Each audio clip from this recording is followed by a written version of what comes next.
Hi, it's me. I'm just going to ramble on for a quick minute before this video gets started. Firstly, the attention that the channel has been getting in the last few weeks is insane. Like, I went from getting 1 subscriber a week to upwards of 50 a day. Hard to believe that that actually happened, but I guess it did. So, thank you for your support. Really appreciate it. Now, secondly, to everyone in the audience that I just built, you are probably going to get alienated by this video a little, and I'm sorry. So, a bit of context, like 2 months ago, for April Fools, I did a video talking about the album Mind by a band called Nirvana If They Were Good, who are like a comedy, experimental noise rock group. And they saw the review. They released their new EP, The Walrus Motel, and actually requested that I make a video talking about it. So here we are. So me and 2 friends got together to kind of talk about the music, and in the spirit of Nirvana If They Were Good, we tried to make it as schizophrenic sounding as possible. Again, basically this is a joke video. It's going to be very strange. We, for some reason, ranked the songs using a system based on a TikTok account called Hasnan Games. I don't know why we did that. I'll link them down below. And also the audio quality we got was pretty ass. I actually don't know why. I'm sorry about that. I'll also link the Bandcamp page for Nirvana If They Were Good for anyone who's interested. And by the way, if any of you make your own music, let me know and I might get around to talking about it. On Wednesday, I'm going back to the usual 1 a week reviews, and I'm going to be talking about Radiohead's debut album, Pablo Honey, and that's going to kick off a little series of Radiohead reviews. So if you're interested, make sure you subscribe for that. So without further ado, here is us rambling about the new Nirvana If They Were Good, and I'm sorry in advance. So I'm joined today by Flippant and Jill, are 2 very good friends of mine. I'll link their album of the year pages down below in the description. Do you want to introduce yourselves? Hell yeah. I'm Jiller. I make somewhat schizophrenic reviews of album of the year, and my all poetry is also there. I'm Flippant, and yeah, equally schizophrenic, I think. And I don't write poetry, unfortunately, because I'm not talented in that field. So today, as I said, we're going to be talking about the brand new Nirvana If They Were Good EP, The Walrus Motel, maybe the world's first murder mystery EP or murder mystery musical project. It's very innovative in that sense. I think the big question on everyone's minds about this EP is, firstly, should Concord have been included? I'm not sure it would have fit, but I know some other people have differing opinions. Jilla, would you like to say something? Now, I happen to be quite a big fan of Black Country New Road, so I personally think that Isaac Wood's vocals really would have contrasted well with Elliot Good's spectacular display, but it's a tough call because I'm not sure if it would have outweighed all the rest of the spoken word poetry on display. Yeah, I don't know. Especially in the case of the Walrus Motel, I think Concord really exemplifies that whole mysterious outlook towards society, and that could only be shown in the Elizabeth Hall rendition of the song Concord. Huge missed opportunity. It didn't pull the album to. Well, I wouldn't say it's the one thing that would have pulled the album together. It's got amazing cohesion either way, but it is a very disappointing point that I would like to point out. So yeah, next time, Eel, and hi there. Yeah, do better. Yeah, show me to cop on, guys, is what the fans are saying. So I guess the other big thing to note about this project is that there's not a lot of traditional singing. It's a lot of spoken word, a lot of voice acting, which is unusual, but I suppose it makes sense for a murder mystery EP. I think each character, whether it be Wilhelmina Punt or the mysterious Mr. Kissins or Sir Joggly Rot or Joe, they all have a really distinct voice that really shows off their unique personalities. And the other thing about this project is that it kind of strips back a lot of the experimental noise rock that Nirvana, if they were good, are known for, to kind of create these explosive highs. Kind of like Michael Gira's band Swans. Especially on Rocket Review's point on it being an amazing album, it is definitely the most dramatic thing since Nostalgia Critic's Les Miserables. That's very true, it's very true. Which is, if you haven't checked that out, you know, that's a generational album right there. This album is quite reminiscent of Blur's Pagan Strings, which you should all go listen to that. That's a great album. It has very little listeners, practically non-existent. I think Rocket Reviews has more fans. Seeing as it's just a short EP and we have a lot of time here, we'll go through a kind of little track-by-track analysis. We're doing a very atypical ranking system, as this video is in fact a ranking video. And we are also going to be doing some in-depth analysis of the songs. So this is an atypical ranking system based upon the current political climate of the Indian funny games. So we're going to start off with the worst or lowest, or 6, being Little Kids, aka Hasnan and Omar. They're just awful. You're never excited to see a Hasnan win. It's just a fact. He fell off, he was in a prime, but he just doesn't work. Number 5, you have Cool Boy.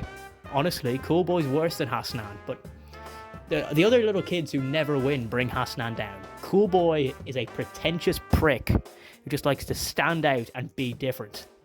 And number 4, we have the grown adults. This includes Biggie and Kaku. Now, everyone's hyped for a Biggie victory, but Kaku is long forgotten. No one cares about Kaku. Next up, we have the underdog. The man, the myth, the legend, Little Biggie at 3. Everyone is excited to see a Little Biggie victory. At number 2, we have the ruling champion of cheating, Mr. Greedy. This man when on his A game, doesn't need to cheat to win, because this man has game. He knows ball. But however, he's dragged down by his animalistic tendencies to cheat and push over poor fools like Cool Boy and Omar. Number 1, we have the GOAT himself, Muzamil. Muzamil has great talent that is seen anywhere he goes. Games back whenever Muzamil's on. Muzamil is such a GOAT that even the announcer gets excited. You can hear it when he says, Muzamil, goal! He just blows the others out the fucking park. Anyway, on to the review and ranking. So we start off with the title track, The Walrus Motel. It's a disturbing and frightful look at what a dystopian apocalypse feels like, aka the average day in Britain, hometown of Nirvana if they were good. So, you know, they're speaking from experience on this one. I think we'll stick the title track at number 6 as the Little Kids on our Indian Funny Games ranking system, because it's good, it's a good introduction, but it just doesn't live up to the incredible standard set by the rest of the tracks here. Although, being a Nirvana if they were good song, it's already one of the best of all time, so that's not saying much. On contrary, Wilhelmina Punt, it goes in at number 4, Grown Adults. It's got strange water sounds, and we meet the first victim of the murders. So this is where we properly see the concept album at its heights, and it's a big exposition dump until Hanatarash-esque noise rock explosion, which was the main band that Yamataka Ai was in when he was at his prime. And the narrator has a very, very unique voice with an almost opera-like quality. So that's definitely one of the highs of the album. The next up on the album is The Mysterious Mr. Kittens, which in our grandiose opinion jumps in to the number 3 spot. Sir Juggly Ross, the detective, interrogates the mysterious Mr. Kittens within the song. That's first name The Mysterious, last name Mr. Kittens, who talks like someone who will be revealed to be a snake person. The song features some ominous blues guitar playing and a creepy organ in the background. The mysterious Mr. Kittens is then bailed out by Joe, played by Horrid Henry, from hit children's program Horrid Henry. Another noise rock section adds more horror to the project. As I stated previously, this goes in at number 3, Little Biggie. Following on from that, we've got admittedly a low light on the album, but probably one of my favourite tracks, Sir Joggerly Rot. So you might remember Sir Joggerly Rot, the detective from the last track. Here he actually finds Mr. Kissins dead and actually interviews him about his death. The creepy yodeling in the back adds a lot to the track, making it just as spooky as Stanley Kubrick's The Shining, if not even better. One might say that it's like The Shining if they were good. Sir Joggerly Rot then decides he must have been the murderer and sits on the naughty step before he realises the true culprit, but is killed before he can say who. This track has a lot of empty space between the start and the end, and for that reason, even though I really like the atmosphere, it's a bit of a low light on the album, so we're putting it at number 5 at the cool boy spot. So next up is Joe. So this is Nirvana If They Were Good's prog rock debut that comes in the form of a fetishistic whispering woman who sounds like Horrid Henry, again, from hit children's program Horrid Henry, starring Horrid Henry over random intervals of Steve Albini-like brilliance. It truly is an amazing track, probably one of the highest high points of the album, and it definitely has some of the better instrumentals in there. I mean, it's good, but you know, it is definitely second to none to the next song we're about to show. So that's why we're putting it at number 2, Mr. Greedy. The standout highlight of the album is certainly the Walrus himself. An operatic masterclass of a conclusion that rivals NITWG's former magnum opus, Sawdust in My Eyes, and contains tranquility only ever seen in Czechoslovakia by Kalos41.